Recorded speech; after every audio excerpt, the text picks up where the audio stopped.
Hello, my name is Matthias and welcome to the FPL Scope and this video, which is going to be the final video of the 2024-2025 FPL season. We now have to patiently wait for the next season to start, which is going to be around mid-July, I presume, before we get more proper FPL content or can make proper FPL content, because we still don't know what's going to happen. Could speculate always in player prices and transfers and stuff like that, but I think me and most other FPL content creators are waiting for closer to the deadline when we actually get some proper announced player prices and stuff before we start up with new content again. So this will be my final content of the season, and we now have to be patient and wait for the next content in the next season. And patience is all what this video is all about as well, because we're going to talk about the best zombie teams or the best set and forget teams, namely the teams where you are selecting a team for Game Week 1, and that's going to last you the entirety of the season, all the way through Game Week 38, without doing any changes, any transfers, or using any chips at all, basically. So we're going to talk about 3 different teams. The first one is the best possible zombie team, how you could have had a rank of 84 overall if you use triple captain in Game Week 1, or 174 overall if you just selected this team and just stood with it from Game Week 1 through Game Week 38, which is why you clicked the video probably, because it's the title and all that stuff. So I'm going to talk about that team first and foremost. Then we're going to take a look at my own zombie team, because I made a zombie team at the start of the season in terms of in my FPL guide, which you can check out in the description down below, which is something that I always do every single season. I try to select the best possible zombie team at the start of the season, and then we'll see how it goes, basically. So I'm going to summarize that team. And then finally, we're going to look at the best actual zombie team of the season, the best set and forget team, the most highly, or the highest ranked set and forget team this season in FPL proper, which I found due to someone who was aptly named Set and Forget on FPL Reddit, who helped me find that person, basically, or yeah, who found out who had the best zombie team of the season. So that's going to be interesting as well, looking at that team, how that differs from this team that you're looking at right now, the best possible zombie team, and why it sort of fell short a little bit. So yeah, we're going to just talk about every single team, starting with this one, the best possible zombie team. And like I said, you would have had 2,694 overall points if you just selected these 15 men in this order with this captaincy basically set up with Salah captain and Mbeumo vice captain. You'd get 174th overall if you had just selected this team and just not done anything with it, which is kind of crazy. And if you had used triple captaining in Game Week 1, because obviously it is a set and forget team, but you could still set and forget a Game Week 1 team where you have triple captain already available, then you would have 84th overall in general, because Salah got 14 points in the first game week, so that's 14 more additional points to add to the overall total. So you'd actually be inside the top 100 if you had done that at the start of the season, which is really interesting. Some seasons actually in the past, it has worked out even better. I've actually looked through, like I've done this like for the FPL guide that I make every single summer. I've done the best possible zombie team every single year, and some seasons you've actually could have won the whole thing. You could have been #1 overall rank with the best set and forget team. So that happens sometimes, but it's more difficult now. We had another chip installed this season. We also got more flexibility with free transfers. You can now save up to 5 free transfers. There's more flexibility, more avenues to points and stuff. And of course the assistant manager chip, which was introduced this season, which gave a lot of people 40, 50, 60 sometimes extra points, which is something you can't use in a set and forget team, basically, because you are not allowed to use chips, basically. But yeah, I'm going to just go through the team from goalkeepers through forwards and the bench finally, and then I'm going to summarize a bit how you could have done even better as well if you actually use chips as well, and see how far up you could be if you actually use chips at the most opportune times as well this season, basically. But yeah, starting with the goalkeepers, pretty interesting actually. Ederson as the main goalkeeper. He's always seen as like a really bad FPL prospect, but in terms of points per game this season, I think it was like 4.4 points per game, which is better than what Sells and Pickford and those guys who actually had the most points overall had in terms of points per game. So if you start Ederson and have Sells coming off the bench, you have several game weeks where Ederson doesn't play, and where Sells comes in and gets you 55 points in total, and you get 111 points from Ederson, and that's 166 points from your goalkeepers, which is the most you can actually get from the goalkeepers this season, as far as I'm aware. I've tried to do a lot of iterations and looked into this several times. I've used like an Excel spreadsheet and just tried out different combinations until I went completely mad, basically. That's how I figure out this whole team. And this is currently like the highest score that I've seen so far, also across like the internet and stuff, and other people that have tried the same. So yeah, I think this is the best possible zombie team, but there's probably some iterations that are better. But in terms of goalkeepers, I'm pretty certain that Ederson Sells as the combination is the most valuable one, or not most valuable, but the most the duo that got you the most points. Because obviously You could have done Pickford as a starting goalkeeper, or Bentley from Wolves as a starting goalkeeper. He played 2 game weeks where he got 9 points, which is a pretty high score in terms of points per game, 4.5 points per game. And then you have Pickford, who was the highest scoring goalkeeper, as your bench option coming in for the rest of those game weeks where Bentley doesn't play. That would have cost you, or that would have been 6 points less than the Ederson Sells combo, but at the same time you would also spend $1 million less. The team value would be 99 million, which is almost enough to upgrade Milenkovic to Guardiola, which is the only sort of main drawback from the defense. As you can see here, Guardiola actually got the most points out of all the defenders this season, but he also played most of the matches. And the case with Trent, Gabriel, and Milenkovic is the fact that they did miss some matches, and Milenkovic is just better value for 4.5 than Guardiola is at 6.0. So it's not always just picking as simple as picking like the highest scoring player. You have to look at points per match, how many matches they miss and stuff. That is a huge part of this whole zombie team, or best possible set and forget team experience, basically. So Milenkovic got 8 points less than Guardiola, but for 1.5 less in terms of value. So that saves us some money to spend elsewhere and gain some more points elsewhere. So that's why he's in the team. Gabriel obviously had a really high score of, I think like 4.3 points per match or something. He is an amazing player whenever he plays, but then he got injured towards the end of the season, and that's where he got a lot of points from the likes of Aït-Nouri and Konsa on the bench, which I'll talk about later as well. Trent also was a bit up and down. He also was the leading scorer, and in terms of overall points and in terms of points per match. I think he actually ended up being the best points per match defender this season, and now he's off to Real Madrid, so this was his final send-off, but he actually makes the best possible zombie team as well as the final, or as like the main defender in this team, because he got a lot of points and he also got a lot of points per game, despite him being quite expensive. So yeah, you could potentially do some tricks there as well, but the big thing with Trent is the fact that he got a lot of points per game, and he also missed a couple matches where you get the likes of Aït-Nouri and Estri Konsa and those points, which I'll get to eventually. Then we come to the midfield, which is the main attraction here, which is when you look at my own team, the team that I selected before the start of the season, that's where I went completely wrong. But this is just such a high score. Salah with 688 points. You never could have had a better zombie team captain ever, because Salah broke the record for points in FPL with 344 points. That's obviously doubled with the captaincy chip on him. He's the captain every single game week except for game week 15 and game week 29. When he didn't play, and that's where Mbeumo comes in with his 19 points. I think he got 13 points in game week 15 Mbeumo, and then 6 points in game week 29 when Salah missed out, and you get those vice captaincy points from there. So the 236 points that Mbeumo got originally, and then 19 extra points from the vice captaincy as well. Palmer was like a huge beneficial guy to the zombie team at the start of the season. The end of the season wasn't just quite as good, so I think potentially if we had some players that didn't play at the start of the season, like Olise last season, for example, he didn't really play much at the start of the season and then played really well and had really high points per game towards the end of the season. If we had some player like that this season, we could have done the thing with Palmer where he was like the bench guy, the first guy off the bench, coming in every single game week where the main guy who was injured didn't play, and then towards the end of the season he would just stay on the bench instead, and you'd have a really high scoring midfielder. So if that was the case, if we had a midfielder who fit that profile this season, probably could have gotten even more in terms of points per game from Palmer than you would as a starter. But of course, he was one of the highest scoring midfielders. That's actually the case with all 4 midfielders here. Salah, Palmer, and Mbeumo and Bowen were all the 4 both top scoring midfielders in terms of overall points, and also the top scoring midfielders in terms of points per game as well. So you actually have the ideal midfield here with Salah, Palmer, and Mbeumo and Bowen in all ways, basically, when it comes to the best possible zombie team. When it comes to the forwards, Isak was the main guy up front. He is also in the team here, of course. Wissa and Wood for a cheap price. There are other options as well. Watkins obviously is a good option, and Cunha as well. But I think Isak, Wissa, and Wood were also among the best in terms of points per match as well. So they got a lot of points. They missed a couple game weeks here and there, which is beneficial sometimes in terms of the bench. But overall, just a lot of good value for pretty cheap strikers, all things considered. Isak was 8.5 at the start of the season, and Wissa and Wood were both 6.0, which is amazing value for this season. So that's why they're in the team, of course.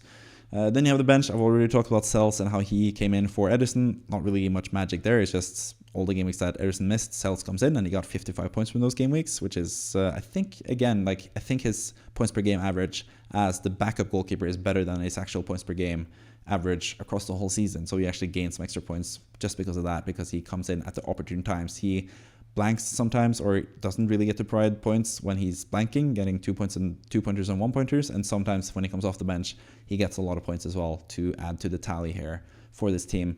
Kluivert, this is the main part of why this zombie team was a lot better than the best like actual zombie team, like the guy that we're going to look at towards the end of this video. Because Kluivert, as you can see, game week 22 was his best game week coming off the bench. He came off the bench in game week 22 with 22 points, and that capped off, or was like part of a run of 4 game weeks where Bowen missed out 4 game weeks between game week 20 and 24, or 20 and 23, or something like that. And in those 4 game weeks, I think Kluivert got like 46 out of his 63 bench points from those 4 game weeks alone. So Bowen is a huge part of this team, because not only did he get a lot of points for a cheap price in midfield, but he also missed out in 4 game weeks where Kluivert is just absolutely fantastic. Got 22 points in game week 22. He got 13 points, I think, the week before or after that. He got an 8-pointer in those 4 games as well. So Kluivert was just on fire in those game weeks. And got a lot of points that way off the bench. Aït-Nouri as well, likewise. He had, I think, game week 5 and game week 6, there were a defender missing. I can't remember exactly who was out. It might have been Trent, might have been Gabriel, or one of those guys. And in those game weeks, Aït-Nouri had 9 pointers in both those game weeks on its own, basically. So 18 points from 2 game weeks there off the bench for Aït-Nouri. Towards the end of the season, he was really, really good. Got the 14-pointer in game week 32. He got another double-digit score in one of the last few game weeks, so he gained a lot of points there off the bench. So in total, 72 points off the bench from Aït-Nouri, which is fantastic.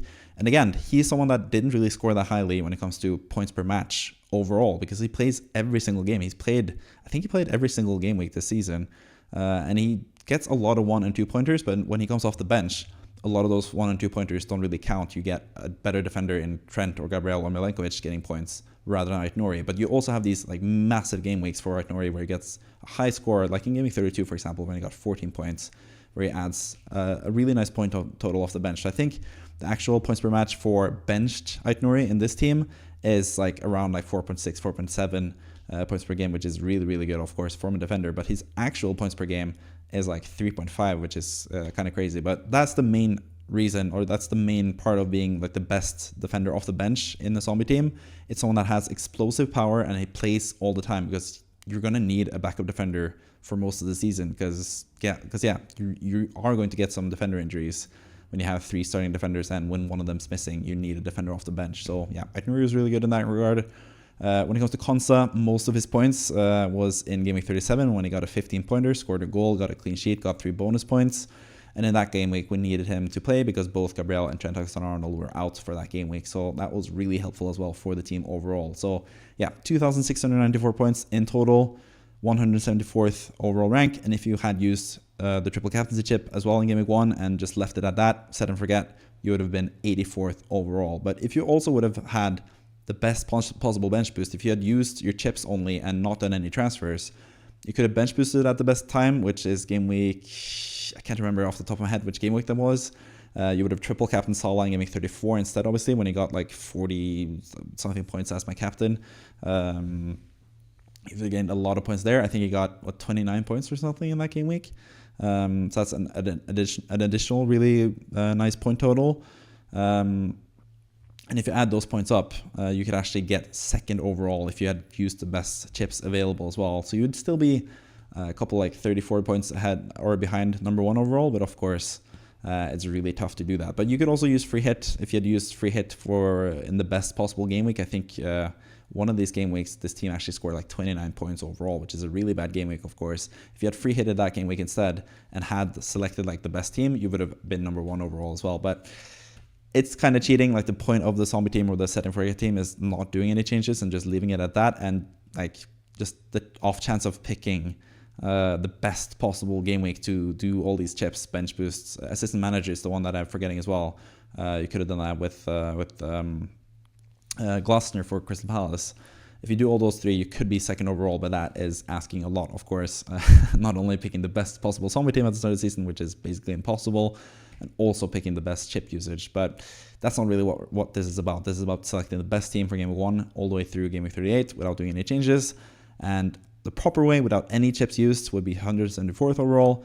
And like the sort of cheating way would be using triple captain in game week 1 and just setting it the team and forgetting it Not really. If you had this team, I don't think you would forget it, actually. That would have given you 84th overall if you had done triple captain in Game Week 1 as well. So that's the best possible summer team. And yeah, you can look at the team and think like Trent, Gabriel, they were really obvious. Salah, Palmer were really good. And Mbeumo and Bowen have been so good for so many seasons. Isak, pretty easy to suggest. Wissa, Wood, like we know that these are good players that can score a lot of goals. So yeah, it can't be that tough to pick like a really good zombie team and get a really high rank with a set and forget team, surely. Think again, because I tried my best and it wasn't really that good. So we're going to look at my team now and see how badly it could have gone, or like it still was like an okay zombie team, I guess. I don't know. I haven't really compared them that much in terms of like other zombie leagues and stuff. But yeah, my team is completely different from this team and not in a good way. So yeah, let's check out my team. This is the zombie team that I selected at the start of the season, and I have to just emphasize that because, yeah, a lot of things changed. You can see Nkunku here. You can see on the next team that I'm going to show you, the best possible zombie team. He had Barco on the bench. These are all like a lot of Game Week 1 flashbacks coming back to people. Nkunku, Kwanzaa, Barco. There were a lot of misses in Game Week 1, and it's really tough to gauge the season before it starts. That's why this is so difficult to choose like a really good team. But this is the zombie team that I selected at the start of the season. 1,871 points for an overall rank of about 7 million overall. Even if you do triple captaincy in Game Week 1, it does gain you like 200k overall, but from 6.9 million to 6.7 million doesn't really make much of a difference anyway. So yeah, not the best team, and the main reason for that is the midfield, as we'll get to eventually, because a lot of duds in that midfield overall. I think I sort of cursed all these midfielders for the season because they all had pretty disappointing seasons overall. But yeah, let's start in goal, which is actually one of the best parts about this team. Henderson as the main goalkeeper and Jose Sa off the bench. 135 points for Henderson, 14 points off the bench from Jose Sa. That is 149 points overall, which is like 17 points behind the best possible combination. So actually really happy with the goalkeeper combination that I chose. Henderson was my favorite goalkeeper at the start of the season as well, because I figured Crystal Palace would be good. He obviously had a horrendous start to the season, Henderson and Crystal Palace, which made a lot of people sell him. But over the course of the season, he was actually really good. 135 points for a 4.5 goalkeeper is really nice. And Jose Sa also stepped up with 2 7-pointers, I think, across the 2 game weeks where Henderson missed out.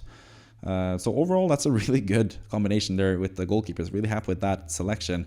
Also, when it comes to the defense as well, Guardiola and Munoz, I was pretty high on both those guys going into the season, as you can see, because I selected them in the zombie team. And they both were really among the best points per match scorers in the defense. You can also see Art-Nouri there. The one similarity to to the actual best zombie team, apart from Isak, obviously, who's in there as well, is the fact that Art-Nouri was on second bench. And he actually got 85 points for me because I needed him more game weeks than the best actual zombie team did. So yeah, Art-Nouri, fantastic second bench option, first defender off the bench option. That was the right call. Not so much with Johnson, as we'll get to eventually. But yeah, the defense is actually pretty good. Like Guardiola was fantastic this season, got a lot of points, got the most points out of all of them. Basically, Munoz was absolutely fantastic, especially towards the end of the season. 142 points from him for a 5.0 midfield defender is really, really good.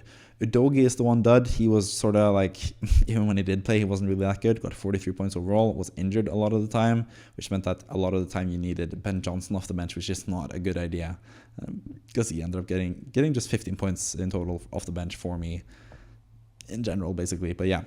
The main part about this team failing, though, compared to the best possible zombie team, and also the team we're going to look at next with the best actual zombie team of the season, is just, yeah, the midfielders are just completely terrible. Ødegaard had one of his worst, like he had a really disappointing season overall, 116 points after he's been like around 200 points in previous seasons. Really, really disappointing. He was obviously injured for a bit at the start of the season. Then when he came back, Saka was missing and he sort of struggled, and he's just been really bad across the board since then.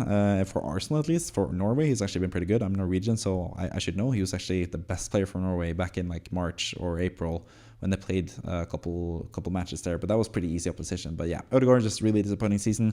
Gordon as well. He's been a bit injured and stuff, been in and out. He was really good last season, and I thought he was going to keep going this season, but he's sort of been out-conquered by Murphy as well as like one of the better midfielders in the game.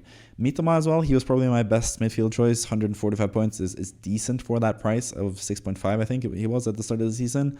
But at the same time, I was also sort of disappointed with Mitoma, especially towards the end of the season. He didn't really play much, so his points per game isn't really that good. Could have been so much higher. I think he could have done so much better if he just played 90 minutes every game, which I thought he was going to do at the start of the season. But I think with all these rumors about him going to Saudi Arabia and stuff, and like other people being involved, maybe they wanted to save him a bit and protect him a bit towards the end of the season to protect his value, because they might be selling him. And the same can be sort of said for Kudus. I think he's going to leave West Ham. He had just an awful season. He has been one of the most disappointing players, I think, ever for me, because I was so hyped on him, especially when West Ham bought him. I thought he was going to be super good. Had a really good last season, debut season for West Ham, but this season he's just been really, really bad. He's played most game weeks as well, but he just hasn't really delivered in terms of points, performances, anything. He's just been really, really bad. One of the worst like starting wingers in the Premier League this season, in my opinion, because he looks really good on the ball and all that stuff. He is really impressive. He passes the eye test. He is like the aesthetic merchant's favorite midfielders.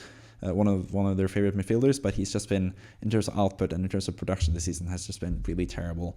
And then Nkunku is his own story. I thought he was going to play a lot more for Chelsea. He was so good in the Bundesliga, but as we've seen with other players from the Bundesliga, it's not always as easy to adapt to the Premier League. Maybe that's a warning for Florian Wirtz. But we've also seen Haaland, who I have as the captain here for the Zombie team, also just take the level straight away and be the record goal scorer in the first season that he plays in. But Nkunku, really disappointing. Did expect him to start as like the attacking midfielder the whole season. Thought he was going to be one of the steals of the season for a really cheap price. He was like one of the main locks in my Zombie team. I think I had him for like the first Zombie team that I made until the very last moment before the deadline, with the Zombie team that I ended on.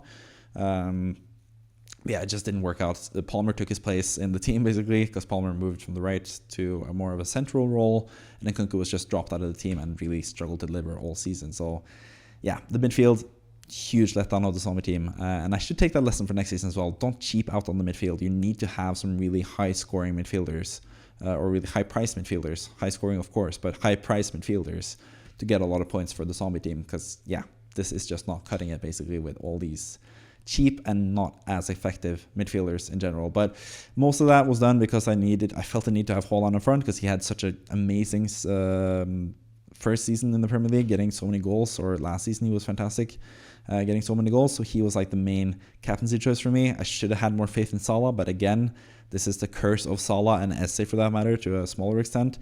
They are or Eze is the opposite way. He's really bad at the start of the season, and then he becomes really good towards the end of the season. Salah usually starts out on fire, and then he sort of dwindles down a bit towards the end of the season. So I think that was the main case here. I'm a huge Salah fan. If you watch any of my content, I always talk about how he's the best FPL player of all time and one of the best Premier League players of all time. But I felt like Haaland was just like a more surefire captaincy pick for the entirety of the season at the start of the season, but that wasn't the case. Salah completely outperformed Haaland, especially for the price as well. So Haaland was the wrong pick. Even though he did get quite a few points in the end, it's just not enough for a really good zombie team to have a 14.0 forward getting 362 points as the captain. It's just not ideal, basically. But vice captain, for all those game weeks that Haaland missed, he missed quite a few. He actually got 51 vice captaincy points from Isak to go on top of his 211 points in total, which is really, really nice for him in this team. And my bench is actually pretty good. Like, apart from the final bench guy in Johnson, who basically also didn't really play much, and Ipswich were even worse than I expected them to be. Apart from him, the bench is actually pretty damn good. Jose Sá, like I mentioned, came in for like 2 game weeks, I think, for Henderson, who played the whole season. But in those 2 game weeks, he got 14 points in total, which is really nice. Mateta, 108 points. He was a really good player in general. I had a lot of faith in him this season, and he sort of struggled at times at the start of the season because Palace were doing badly. Towards the end of the season, because he had that ear injury, which I think like messed him up a little bit. But I think Mateta was actually really good value, and he's someone that I'm looking for next season as well to be really, really good. But as you can see, game week 22 and I think game week 4 as well, we actually got Mateta off the bench for 13 pointers, which was the best game weeks that he came off the bench for, Mateta. So he was really good for those game weeks. Same as with the best possible zombie team, Aït-Nouri with the 14 points in game week 32. Also gained a lot of points in other game weeks as well. He was really vital to come in and step in whenever Udogie was missing. But I think like in terms of points per match, he performed worse for my team. For this zombie team than the best possible zombie team, where he came in for fewer game weeks, where he was more effective in those few game weeks, basically. So yeah, it would have been better to have a different midfield or a defender than Udogie for sure to get some extra points there for Aït-Nouri when he blanked in a couple of those game weeks where he came in for this actual team. And then Johnson, 15 points, as you can see. The best game week was actually game week 32 when he had like 2 assists or something against Chelsea randomly. We actually got him in for that game week, so I'm happy about that at least. But you can see 15 points in total even though he got 12 points in game week 32. That tells you something about how ineffective Johnson was this season and how bad Ipswich were. One of the games he came off the bench was actually a -3 pointer for Johnson. He got a red card, I think, and conceded a lot of goals. So it's not always good to have auto subs coming on, because sometimes it gives you minus points as well. So yeah, again, overall 1,871 points and 7 million overall rank. Not ideal, but I think it's just really difficult to pick a really good set and forget team. But I have learned some valuable lessons from this team.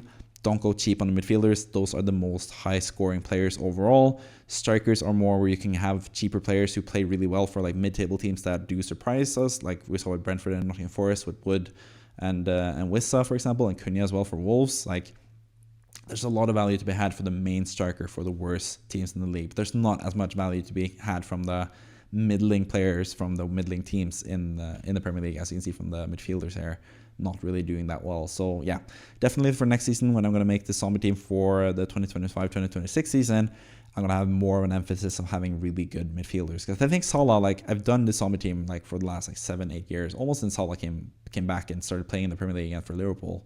And he has been part of the zombie team, I think, including this one. I think he's been like in the zombie team like 7 out of the 9 seasons or something that I've actually made these best possible zombie teams at the end of the season. So Salah is basically a mainstay. He should be selected, and I think maybe going for Saka next season as well could also be really good.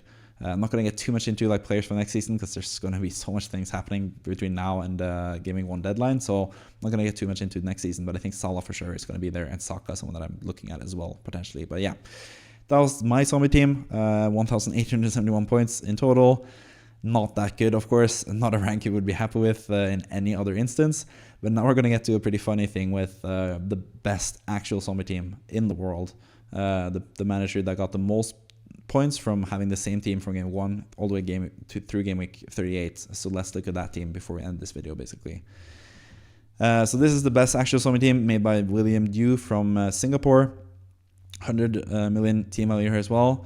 You can see 2,492 points for an overall rank of 145k overall. Let me know in the comments if you actually got beaten by this guy, because that's not that uncommon. Because you know who else got beaten by this guy? This guy, because I actually looked him up, and he had a zombie team. Like, I found his zombie team in the game, looked at one of his mini leagues, and it was a mini league where he had his actual team and his zombie team. So he actually played 2 different teams. Which is not allowed, so don't tell anyone. But he had a zombie team going for game week 1 through game week 38 without any transfers, and he had his own team where he made transfers. He made actually 38 transfers in total with his actual team, and his actual team ended up getting 161 points less than this zombie team. So that's actually pretty funny. Like, he had an active team that did markedly worse than his zombie team, which is really interesting. I wonder how that happened, how it played out in his mind as well throughout the season, because he probably like was like I don't know, probably proud of the zombie team that he selected, but also sort of just kicking himself for being behind the team and trying to catch up. That probably played on his mind a bit when it comes to his actual team. But yeah, I just thought that was really, really fun with zone team, because as you can see in game week 19, he actually had a rank of 1,666 overall, which is absolutely fantastic. Like, this team could have done a lot better. It was just the final half of the season wasn't quite as good as the first half of the season, and the main reason for that basically is just off the bench points. As you can see there, Rodgers off the bench was actually nice. I think he got like 5.5 points or 4.5 points. I think 5.5 points per game from Rodgers, which is really good. A lot of people have experiences with Rodgers being good on the bench, and this team he was actually beneficial there with 66 points off the bench. But the 2 defenders is where it goes really wrong. Like, Hall is actually like a really good pick at the start of the season, attacking fullback for a team that did better than expected. Hall was really good for 4.5 for a lot of game weeks. A lot of people had him this season, and he did really well for them. But for this zombie team, it just worked out awfully in general, because as you can see, just 7 points off the bench from Hall, which is kind of crazy, because he had several game weeks, in fact, like single game weeks where he had more points than that. And there's a couple of game weeks, like quite a few game weeks where he comes in this time around, but just in all of them, he just didn't really get any points. The highest score he got off the bench for this team was 2 points in game week 13. I think from like game week, I think it was from game week 12 through 15, he got like 1 point, 2 points, 1 point, 1 point, because of some of the defenders missing out. I think it was like some Gabriel, some Guardiola, and some Trent missing out in those game weeks. And then the following 2 game weeks, I think game week 16 and game week 17, Hall actually got like 15 points and then like 11 points or 13 points. But in those game weeks, all of Trent, Gabriel, and Guardiola actually started, so you didn't get those points off the bench. So just really unlucky when it comes to bench points with Hall and also with Barco, who didn't play a single game this season. As you can see, also game weeks missed. I've gone through that with all the teams as well. 3 game weeks missed for the original team, like the best possible zombie team. 9 game weeks missed for my team, so I actually had like a starting 11 most game weeks. But for this team, he actually had 19 out of 418 game weeks missed, and that number is made up of the 11 starters that you want to have every single game week. You have 11 players playing every single game week, and you have 38 game weeks. So 11 times 38 is 418, and that's how you get that number. So 19 basically just 0 pointers from not having enough players happened with this team, and a lot of that is the latter half of the season where Gabriel was injured, Hall was injured, and Trent missed a couple games, and Guardiola missed a couple games as well. So and Barco obviously not providing anything off the bench. So that's the main part. I think if this team had Aït-Nouri rather than Hall and had my goalkeepers instead, that would have been even better, like a lot better than what actually happened with this team. So yeah, could have actually combined with my team to get some extra points, but yeah, that's what happened with this team overall. But at least, as you can see, I've actually started in a different way than I did with other teams, but yeah, I can just go through all positions again. The 2 West Ham goalkeepers, Areola and Fabianski, didn't really have the best season, and those 2 guys, 69 points from Areola, 36 points from Fabianski. There was like 1 game week where I think it was Fabianski getting injured or Areola getting injured and someone else coming in instead. I think, can't remember exactly what game week that was. So they actually got less points than what they got in total because they also scored points in the same game week, which is usually what happens with goalkeepers because you don't really get goalkeeper substitutions that much. But yeah, not the best pairing. It is cheap, of course, with Areola and Fabianski. That's the allure of the West Ham goalkeepers, but it wasn't really profitable because West Ham were just really bad defensively. When it comes to the defense, though, Trent, Gabriel, Guardiola, pretty much the ideal defense with unlimited budget at least.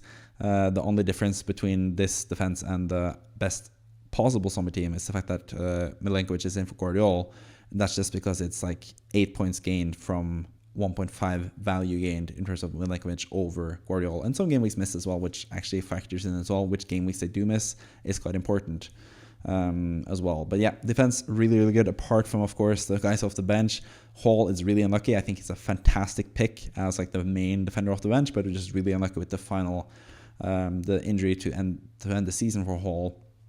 And that's the game weeks where you really needed him, and you just weren't lucky with the substitution. So it's just like the main part of a zombie team where you can gain a lot of points, where you have really good subs to come in when you need them to, but that is just purely down to luck and something you can't really account for at the start of the season, basically. So yeah, that's the defense. The midfield, however, is fantastic. The only difference between this midfield, the starting midfield at least, and the best possible zombie team is the fact that Bruno Fernandes is in for Palmer. And across the season, like, that's not too bad either, because Fernandes had 174 points, so it's not really that many points lost compared to Palmer. And it's also at a cheaper price, because Fernandes is quite considerably cheaper than Palmer, 2 million actually, which gained him more money to spend in other areas, for example, in defense or in attack, because you can see that attack is also filled with some pretty expensive players. But yeah, Mbeumo, Bowen, Salah, fantastic. 3 out of 4 starting midfielders, the same as the best potential or best possible zombie team. Of course, you don't have Kluivert off the bench to benefit from those Bowen game weeks missed in the middle of the season there, but that is also, like I said, impossible to account for. So I think really good job overall, like really good value midfielders all across the board. Even Fernandes is a really good value midfielder. Rodgers at 5.0, really nice guy off the bench. I think that made a lot of sense before the start of the season as well. So yeah, applause to you for picking a really good midfield overall.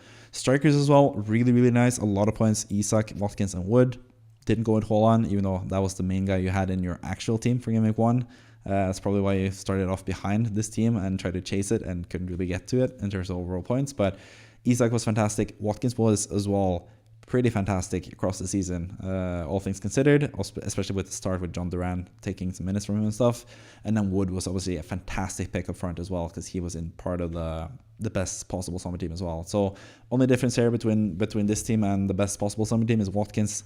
You can get a cheaper attacker in Wissa, who was fantastic, or Cunha. Both those guys had more points per game and were cheaper than Watkins.